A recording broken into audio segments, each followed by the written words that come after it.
Como você acredita que a conscientização pode transformar a forma como as pessoas percebem o nanismo e promovem a inclusão? I think it is still very important to raise awareness for dwarfism because most people see us and still think negative things. Oh, they look funny. Let me take a photo. Oh, they were in a music video. They were in a movie as a clown or the midget shows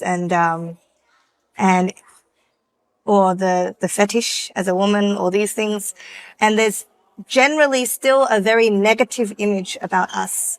And they only see my body and they don't see me as a person.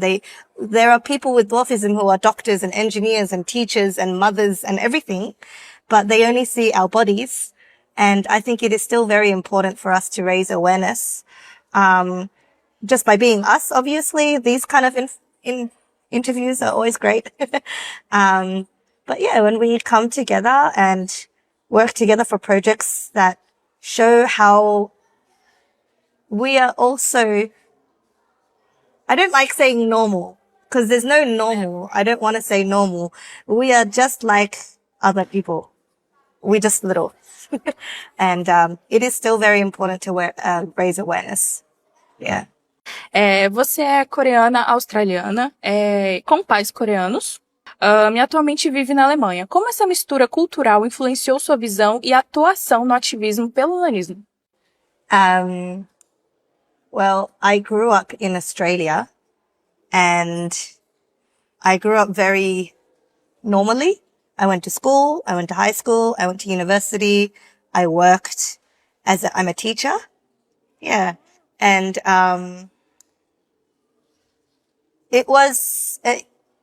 Australia is very similar to Germany, where it's a first world country. And so if you work hard, people will accept you. They look at your qualifications. They don't look at your size, really. Not always, sometimes. But there is less discrimination. And so I felt very strong in my identity as a person in Australia. I felt very confident. I had friends. I could go out in public. I have a very happy life in Australia. But Korea is a little bit different. So Asia, it's a little bit similar to South America. There's a bit more discrimination with disabilities. If you look different or if you have a disability, then there is a bit more discrimination. And I don't like that, of course. They can be very, it can be very hard. But I think understanding the Korean culture, it's helped me understand people from other countries like Brazil, like Argentina, or Africa, for example, countries in Africa, for example, because people who might not have the same opportunities because of the difference, I feel I can understand a little bit more because I'm Korean. It's like I can relate to that. But it's good to have different cultures. You can understand more people and more cultures, more different ways of being.